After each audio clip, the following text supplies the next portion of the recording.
Hi guys, welcome to Reality with T. I'm happy to be back. Oh my god, I never have time to film. Life is crazy. I'm back to working full time. I'm taking a graduate course. I am running around. The kids have activities, buses that to be picked up from after school. I'm working all the way up in the Bronx. So it's just been wild. But thank you guys for joining me. Please like, please comment, subscribe, and share. It's been a while, but I have been doing the panels on Thursday nights with Little Black Book 91. It comes on Thursday nights at 8 Eastern Time. So check us out there. But hopefully I can at least give one video a week. Either way, let me know what you think. Thank you for joining Reality with T. So let's get started. Married at First Sight. Okay, I'll start with Brett and Ryan, and then I'll do Johnny and Bao because they don't have too much going on this episode, but I do have some quick things to say about them. Okay. Um, so this is the episode when Dr. Viviana goes to talk to all the couples. So she's no longer in her Moana Pocahontas outfit. She put on some clothes and she's ready to get down to the sexy, sexy business, right? So let's talk about Brett and Ryan, okay? So Brett says Ryan is very affectionate. Even though we might not see it, we don't see much emotion from, Ryan. I keep mixing up their names. She says he's very affectionate, more affectionate than she definitely is. So I guess she's trying, it's pulling her out of her shell, but it's different for her. It gets down to the point where she says Dr. Viviana is asking Brett, do you have more feelings for Ryan than it seems Ryan has for Brett? And it seems that that's the case. And Ryan says he's stuck at a spot. And she's like, well, I didn't know that. He didn't communicate that to me. And his thing is that he wants his breath taken away. He wants to feel the butterflies. He wants to feel like when I get in from work, I want to throw my wife up against the wall type of thing. And this hurts Brett's feelings, obviously. So now she's crying and she's like, I've been in a lot of situations where, she feels like men were unsure about her. And she wants to be straightforward. Like, let me know what's up or let's leave this relationship. And he says to her, I never said anything negative about you. It's just that I don't have that feeling. And at this point, Dr. Viviana asks, if it's okay that Brett leaves, and she talks to Ryan one-on-one. And he's like, oh my God, I feel like this is making it worse. And he also didn't tell Brett because he didn't want to hurt her feelings. He cares about how she feels, which is nice. So there is some sort of like there. So, he says that he's stuck at a type. And this is what I don't understand. And maybe some white people can tell me what's going on with this. Maybe I get that you have a physical type, but there was such a big issue made with her being a redhead that I don't understand it. Are redheads supposed to have a specific personality? Where he's not into those type of traits. Like, we say blondes are like, kind of valley girlish. They might be, they're not known to be, but the concept is that, oh, if you're blonde, you're kind of, what's that word? Not lightheaded, you know what I mean, like airheaded. You kind of go with anything, you're not that smart. And then brunettes are seen to be more smart, straightforward, what have you. I don't know, maybe that's what they think, but I don't know what the type is supposed to be for a redhead. So maybe somebody can tell me, because it was like her hair is red. She's not an alien, you know what I mean? Like, my hair was black about 2 months ago, it was dark brown, but now it's like more reddish brown. What does that mean? Like, and Brett isn't even a natural redhead, but it looks beautiful on her. I think that Brett is stunning. I think the red against her blue eyes and her pale skin is stunning. I think that she's a great woman. Wherever it is she came from, I don't remember, but I think that she has a pretty good job, that she's doing pretty well in her career. So I don't get what the whole thing is. And he says that she's beautiful. I love her eyes, whatever it is. So I'm just confused. I understand. I'm not confused about his feelings. I'm confused about the type thing and why we're so locked in on this type. Now, he also says that she is too high anxiety for him, so he feels like he has to be even more calm to calm her, but that's something that can be worked out. So, Dr. Viviana just calls him on it and said that's Hollywood stuff. I was about to say high school, but I guess high school too.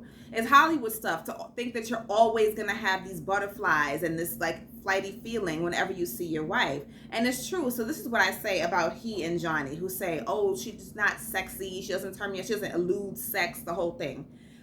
Bao and Brett have sex appeal.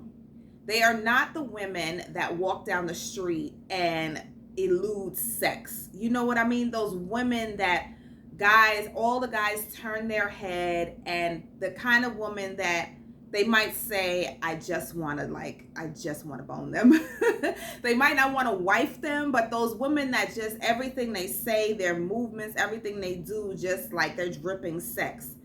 I don't get it. I used to, as a kid, I remember when I was younger, I used to be like, what do these girls have? Like, it's something that I know I don't have. I've been told I also have sex appeal. You know what I mean? I think Bao has that. Like, Brett has that. They're both beautiful women, and they probably in private will be sexy. We know Bao is freaky, whatever it is, but they don't walk down the street and give it every moment. And I think that that's the thing about this this dating app culture that we have, like with serial daters, Johnny and Ryan. You're just swiping left. You swipe right on the girl that looks sexy and looks like she might give it up after a night or two, right? Now you're in a situation where you're going to be married to somebody. Marriage is different. It's not always going to be that high intensity sex thing. There are going to be nights when both of you are working late and you have on your eyeglasses and your hair up in a bun, and the other one's reading the paper, and there's nothing sexy going on. You guys are getting work done. There are going to be times when you have to dress down and get dirty with the plumber to see what they're doing in your bathroom. There's real life stuff that happens. And then when the kids come, forget it. Like, there might be weeks. You know what I mean? You might even get sexy and fall right asleep. Like, it's not, in a marriage is different. It's not an everyday butterfly throw you up against the wall type of thing. You might want that, but that is kind of Hollywood. So I agree with Dr. Viviana. I'm not saying that he should not feel attracted to her, be into her, but him looking for that ultimate like butterfly feeling might be unrealistic. Have it all the time might be unrealistic. That's all I have to say about that. You know, he takes a couple days, I think, to reset. He said, I think he took 2 days. I don't know if yes, because at one point, Brett met with Michaela and said, yes, since we met with Dr. Viviana, he went home and I don't know what's going on. So imagine what she's feeling. But either way, he came back and he said he does not want to go back to dating. He wants to give it an honest college try. So I actually think that they can work. I actually think that they get along well. They seem to have some sort of chemistry. If he were to just get out of that thing with the type, they could actually be a pretty good couple. So we'll see where this goes. Oh, they also did like the Tantric Sex. They went to the Tantric Sex teachers or something like that. And I don't remember how that went. I know they did stuff with feathers and silk and all that kind of stuff. And I think, you know, he said that that's when he said her eyes were beautiful and all this. So, I mean, I think they might be headed in the right direction. All right, that's Brett and Ryan. Johnny and Bao, you know, in the beginning, we see Bao sharing her childhood experiences as being really, really poor. And it talks about why she's a perfectionist now. She says that, you know, they were poor. They lived in a pretty dilapidated trailer. She was embarrassed by it. You know, when she would walk home from school, she wouldn't have any visitors really. She would walk past her house because she was so embarrassed by it. So that could be where she gets this whole thing where she wants to seem perfect at everything that she does because of the embarrassment she had in her childhood. She talks about her dad getting drunk and being known in the neighborhood as like the neighborhood instigator, or the one that nobody wanted their kids to hang out with her because they didn't know if her dad would get drunk and start some crap in the neighborhood. So, you know, she was dealing with a lot of embarrassment, and I can see with her personality type, she might have been more introverted, that you know, maybe she just retreated into herself and just thought of, you know, plans her way out type of a thing. And, you know, just let me make everything look perfect and, you know, look like I have what everybody else has. And now that she is doing well, you know, she still has some of those traits of feeling like she has to be a perfectionist. You know, when they talked to Dr. Viviana, Bao did, you know, say, I found out that I'm not really good at reading romantic cues, you know, like the romance signal she misses, and that's fine. Everybody misses something, right? And Johnny says he's always looking for an opportunity. So that plays into what I just said. Like, I think that Johnny is like a kid in a candy store, especially for when we saw him last week and he gets upset or he's just disinterested when there's not some high energy activity going on. So the housewarming party, he's excited. The barbecues, he's good. When she sets up game night, he's good. He sets up his paint night, he's good. They're cooking together, he's good. But when it involves sex, he's good. But on those down moments, or when he feels like she's overthinking a little bit and everything, he gets turned off. And to me, that's very childish, and it's very much, like he says, serial dater. And, you know, usually I wouldn't be here if we weren't married, and this whole thing, because he needs that all the time, and that's unrealistic. It's not always going to be this high energy. You're not going to have game night every night. You're not going to, and he's like, oh, if she could do more of this. When you get back into your real lives and there are no cameras, you're working, you're doing things that have to be done, and it's not always going to be high energy, fun sex stuff. You know what I mean? And that's the part that he needs to work on that. You know what I mean? He definitely needs to go to therapy for a few things, but I'm trying not to go too much into the past episodes. I'm just trying to move forward with you guys. But that's what I feel.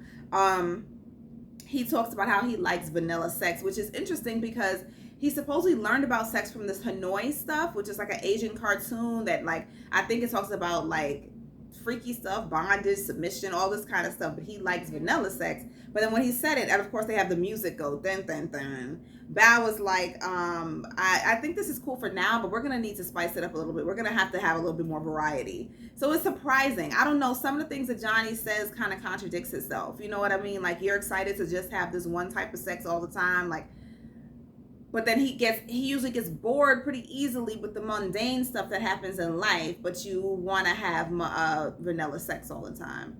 I don't know. He's an interesting cat. I'm going to ask Kojo tonight in the panel. All right, let me know what you think. All right, let's move on to Zach and Michaela. Child, listen. So we start out the episode with, I think they start out talking to Dr. Viviana. And he talks about how they were supposed to have movie night at the house. He had to go get his Apple TV or Apple computer to hook up to whatever. I don't know. My fiance does the same stuff. Like, oh, I have to go get this device to get this movie and hook this up to whatever. He went home to go get it, but then decides when he get there that it's very late and he's gonna stay home and not continue with not go back to the apartment, the neutral apartment, and have movie night with her. Now, as soon as he said that, I'm like, okay, he's still living in a single man's head. You know what I mean? Because you're not thinking about her. You told her you were going to pick up something, come back so that you guys could spend time together for a planned movie night, and you decide you get tired and she should just understand that you're not coming back. That is going to lead into her abandonment issues, her trust issues. I can't, do you even, like, if you really wanted to come back, you would make sure that you got here, tired or not. You fall asleep during the movie, but it makes me feel like you're not completely into this relationship. He's asking her to put in all this effort to change her behavior, but what effort is he putting in to show her that he's interested in her and wants to spend quality time with her? He says, you know, I like the way that she handled it, which I mean, that's great that she handled it differently, but what he did was messed up, and he doesn't ever see his fault in anything. He's like, you know, oh, she calmly told me that she was disappointed, and, you know, he says, I like that she's making an effort, but he's not making an effort, you know? Dr. Viviana, when she's talking, you know, she asked them about what's their trust level, and Michaela says, my trust level is 50%, and he's like, wait a minute, hold on, you know, he doesn't like that. And, you know, she feels like, you know, her feelings were hurt about movie night. And she often feels blown off by him. And that I can see, because this is now the third time that he's either left the house, didn't come back, felt that she should understand the whole thing. Like I said, I understand they have to move from single life to married life, but you kind of can't do things like that because it seems like you're not putting in the effort, you don't care. On a regular night, you're not, you know, involved with anybody. Yeah, you get tired, you go to sleep, nobody cares. But now somebody's waiting for you and you just don't return. That is sucky behavior. So, you know, Michaela says, you know, he says, you know, she says she feels blown off, whatever, like that. He doesn't like that. She also says, I'm moving forward. He holds on to what I did one time, and she feels it's unfair. There's no redemption for her in his eyes. And because while he's talking, he uses the word, it's permanent. Her behavior, the knee-jerk reactions, you know, he kind of says he believes that it's a character trait of hers, and she basically is the character. Like, that is her, to be a knee-jerk reaction type of person. Granted, Michaela's, when she gets upset, her body language is absolutely aggressive. Her verbal language is aggressive. We have not seen her really be physically aggressive unless we're going to talk about the Lysol wipes which she assaulted. But she really, you know, we were saying, oh, maybe he feels scared for safety, da-da-da. There's no evidence of that, but definitely verbally and her body language is aggressive. And I think that frightens him. Now, I understand where he's coming from. I see both sides. The same way that Kojo from Little Black Book was saying, this is her. Until she gets some type of intervention, this is going to be her reaction when things like this happens. If he is saying that, that's fine. You can't hold it over her head, though. Just leave. If you feel like she can't change, that she can't work on it, just leave. And don't keep playing with her emotions, saying this might work, this might not. I can deal with this, but I can't deal with this. Leave and allow her to go on with her life, right? The fact that he's saying he can't get over it, even though she's apologized profusely, and she is not have that behavior, to her it feels like a lack of commitment, because I'm moving forward and I'm trying and I'm changing my behavior. You're not doing the same, and you're holding one thing that happened against me. So it is a lack of commitment. So I see where she's coming from. I can see why she can't trust him, because if I get upset one time, does that mean that you're going to run away? So I can't trust that you're going to be here with me. You know what I mean? So I understand where they're both coming from. I am more on Michaela's side now. So, she basically says that she cannot trust the marriage. Dr. Viviana pointed out to Zach, you're expecting her to be perfect, and you have been less than perfect. That's not fair. And she calls him on it. What you're expecting of her is unfair. You know what I mean? You have to give her another chance. You have to give her completely another chance. You can't say, I forgive you for that moment, but I think that this is you, and you can't change. If you feel that way, just leave the girl alone. You know what I mean? So, after a while, Dr. Viviana leaves, and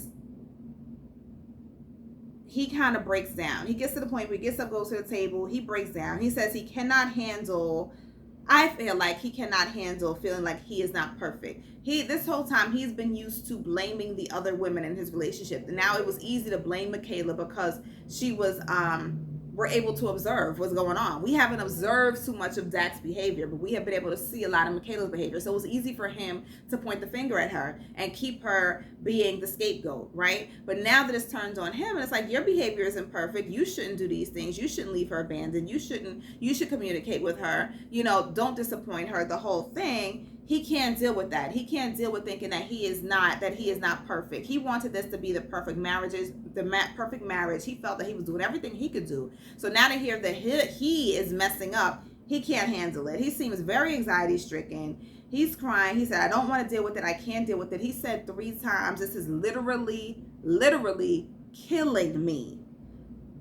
I found that to be overly dramatic. But if you feel like this situation, which is kind of a insignificant situation, is killing you, what about the big situations that come about? What about when it comes to finances and I don't know, feeling like maybe possibly infidelity or whatever it is that might come into this marriage? This is killing you. I feel like he's not ready for marriage. She's definitely ready to try and put in the effort. He doesn't want to put in the effort, nor is he ready for marriage. It feels very immature, his response to what's going on. I honestly, I was confused by the reaction. So maybe you guys can tell me more about it. I'll ask tonight. I'm a little bit confused about why that reaction was so overly dramatic. So I don't know. Either way, afterwards they go for a swim, and they really are a good looking couple. I will say that. They ask each other the questions, of course, that the experts have been giving them all season. And one of them says, can you see a future, with this woman, with Michaela? And he says he can't see a future. It's pretty doubtful. But he's holding out hope. So now again, you had this whole breakdown. I'm guessing you say, all right, let's move forward from this and go swimming. Let's have this date night thing.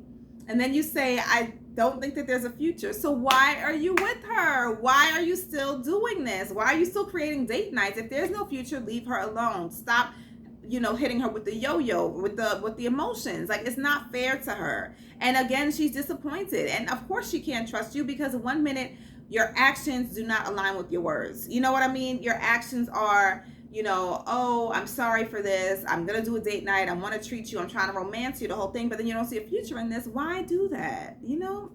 I don't know. It's just all messed up. All right. Tell me what you think about Zach and Michaela. All right. Let me get to Merla and Gil. So if you guys watched last week's panel, somebody, I'm not going to say who, but I think her name is like Reality with T. She said that Marla is into Gil. And I also said that she will be affectionate with him, i.e., give a kiss, when it is comfortable. And I also said that it would not be in front of the cameras because it makes her feel very uncomfortable. And she finally did so outside of the view of the cameras in an authentic moment. And it was authentic because Gil said it was out of nowhere. It surprised me because she felt it in that moment. You don't, sometimes you over talk and overthink things that you're going to turn people off. And it happened. And she even said, I quote, "My husband is amazing." So I knew that she was into him. And I have really high hopes for them. I really like her personality. I really like Gil's personality. Even though he's overly chatty, he asks the good questions. I like the way that he can command a group. That he, when he is in a group setting, he asks good questions that are not too intrusive, and he gets the tea. He gets what we need, but he asks the good questions. He holds his friends accountable. He holds them to the test, and but he also is an energy that people gravitate to him. So I really do like both of them, and I think that they're going to do really, really well. And Mirla does seem very comfortable with him, but she seems uncomfortable when the cameras are there. When there were questions, there was something like cuddle to your husband, like what position you have to be in, and she just wasn't comfortable doing it on camera. So I think that that's what it is. They talk about with Dr. Viviana, their level of emotional intimacy. Mirla gives it a 7, Gil gives it an 8. Physical intimacy, of course, Mirla gives it a 7, Gil gives it a 5 because he wasn't getting any kisses at that time, right? But he does say that they are emotionally intimate. Mirla says it's hard for her to trust. She's been cheated on in the past. She has things in the past, so it's not going to be easy for her. And Gil says that sometimes her words don't hold substance, in that you say that you're into me, this and that, but you don't back it up with actions. And so I think that she finally was able to back it up with actions. So I think he's happy. During the questions, of course, Mirla got to be difficult. She got to be Mirla. Don't put on a blindfold because it's going to mess up my eyelashes. She don't want to participate in some of the activities, whatever. But she does admit that she is uncomfortable with physical intimacy. So she's going to have to get used to it because Gil is used to being very physically intimate. He's always touching her. And though she does touch back, you can see that he's more comfortable with it. So, let's see. Oh, we're going to get to the girls and guys talk after this. All right, let's get to Rachel and Jose real quick because they were a hot mess. So Rachel and Jose. We find out after Dr. Viv does all these diggings, that they consummated their marriage. But then something happened that was not on camera, where they were chilling somewhere in some room, and Jose, I'm about to say Jose. Jose says, she called me another man's name. He is pissed. We see him on the little spy camera. He's yelling at her. The whole thing, the producer is there. Get the F out, get the F out, get out of the house. I will pack your stuff up to get you to go. You have to go, get the heck out of here, the whole thing. She did not like the way she was being spoke to. He was being very disrespectful. She was not okay with it. And, she was like, and basically they don't trust each other. I can't trust you if you're going to act like this. He says he can't trust her because he thinks that she's going to cheat on him. Basically, and Bao called it in the girls' talk, it's his ego. It's very sensitive. And he is very uncomfortable. He's just not confident. That's his ego. And it's probably short man syndrome and all the other syndromes that he has. It's probably not masculine for a woman to possibly call you another man's name. You know what I mean? And he already was looking at her with the side eye because she said she cheated in the past. So she apologized for calling him another man's name. But he ended up, I think she was walking the producer out to the corner, and he locked the door, deadbolted it, and got in the bed. That's what he says. That man was standing on the other side of the door, listening to her bang on the door, would not let his wife in the middle of the night. So then we see her going to the other girls' rooms, banging on their door, trying to wake them up so she can get in somewhere. Remember, they all live in the same building, but her husband locked her out. She couldn't get anybody to wake up. So now she's got to call her friends in the middle of the night. Somebody come get me. My husband locked me out. Okay.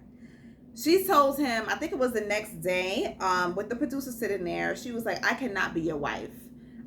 Because Number one, he feels no remorse. He doesn't care about what he did. She even said, my mother and father raised me better than that, to have any type of man talking to me like that. So for me to stay, I would be disrespecting myself.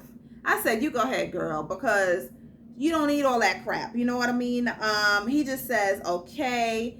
He's being mad, passive aggressive. He's smiling. He's eating his lobster. He's saying, I'll help you. You're leaving, right? I'll help you pack, the whole thing. Being overly helpful, eating at the same time like he doesn't care, just extra passive aggressive. People were saying, oh, he seems psychotic. No, he's upset. He wants to act like he doesn't care. That's being passive aggressive.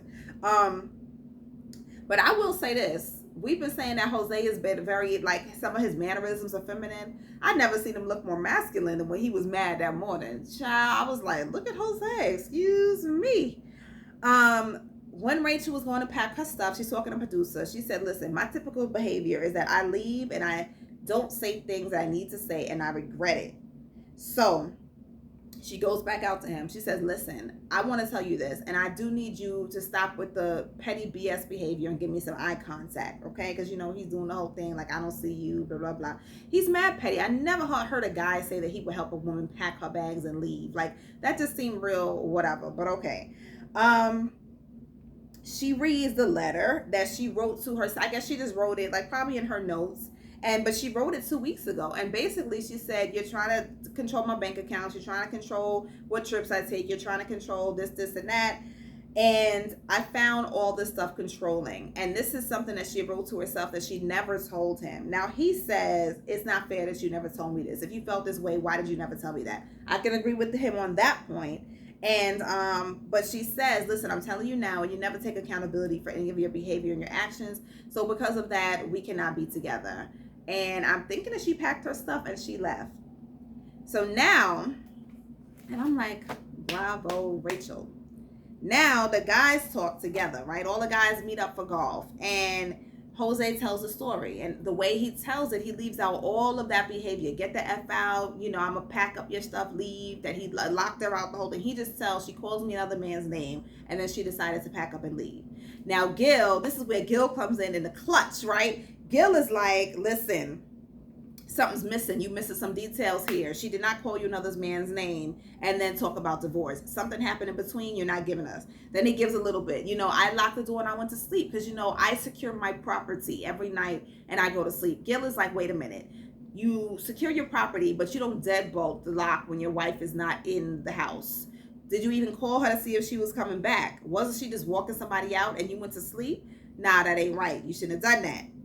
And he's not trying to hear it, right? So now the guys are trying to get more information. They're like, nah, that's wrong. You know what I mean? So he says he's still throwing it at her. He don't know if he trusts her because she cheated in the past, the whole thing. He never talks about his own behavior. Gil is somebody's going to get to the bottom of it because we know it don't seem right. And they seem to have now picked up on Rachel. And they're like, this don't seem like, this is not how it happened. So now we know that Jose is a liar. We also know that this is a neutral apartment. This is not his apartment. So if you were locking me out of a neutral apartment and saying, get your stuff and leave, and this is also my apartment, what's going to happen when she moves completely into his house, which is what he wants, and he has control of all the finances and all the stuff, his behavior is going to be out of control. So she needs to get out now because this is Lifetime's sublet apartment, rented apartment, right? And you acting like that, she'll be living on the street if she moved in with him and made him upset. Also, while at the end of the guys' talk, I guess he had talked to Ryan about it ahead of time. Ryan is like, she called you Johnny. At first I thought it was a joke, but then I was reading some of the comments on Instagram. People were like, no, she really called him Johnny. So you're mad because she called you Johnny? And he's another cast member? Mind you, sometimes we just have slips of the tongue when you're thinking about a whole lot of things. You're thinking about a scenario. You're talking about everybody. Oh, remember when Gil and Johnny said earlier, no, listen, Johnny, listen, you hear what I'm saying? Or something, you know what I mean? Like, it was probably a slip of the tongue. She also has only known you for 3 weeks, so it's probably hard for her to have your name at the tip of her tongue all the time. She's probably had Johnny in her mind. You know what I mean? We know that she's not cheating with Johnny. So you're doing all this, and it's not even an ex's name that she called you? Rachel, run now, okay? Besides all the other red flags we had, the rest of the season, just go. And you just chalk it up as a loss. You're good, okay? The girls talk. She talks about how she felt in the morning. She was just talking to a wall. She thought she was talking to a child. She tried to talk to him calmly. She was communicating herself calmly and effectively, but he was not having it. He was just doing that passive aggressive thing where you act like you can't hear somebody. He shut himself down, shut her out. He's walking around, no eye contact, not responding. Like, yeah, okay, whatever. You decide that. You know what I mean? Like, let's have an adult conversation. Don't do that crap. You know what I mean? Bao, like I said earlier, pointed out his ego is very sensitive, and that's where you hit him, and that's what he can't deal with. So now we know how he's going to respond when you hit that soft spot where he feels like he is not the most masculine or the only man in your life or whatever it is. You didn't even cheat and he acted like this, you know? She says, I don't love him anymore, the whole thing. So that means you never loved him, because you can't have loved him the night before and then just because you guys had a big thing, you don't love him. You can say, I'm not going to be with him anymore, but I still do love him. Jose was honest with the guy. He said, of course I still love her. I missed her. I text her the whole thing, but I'm guessing she didn't respond. But maybe you guys said I love you prematurely. I don't know. It's a lot going on. Let me know what you think. We will talk about it more on Little Black Book's site tonight. But let me know what you think. We'll talk later. Remember, like, comment, subscribe. Thank you for watching Reality with T. I'll see you next time. Bye-bye.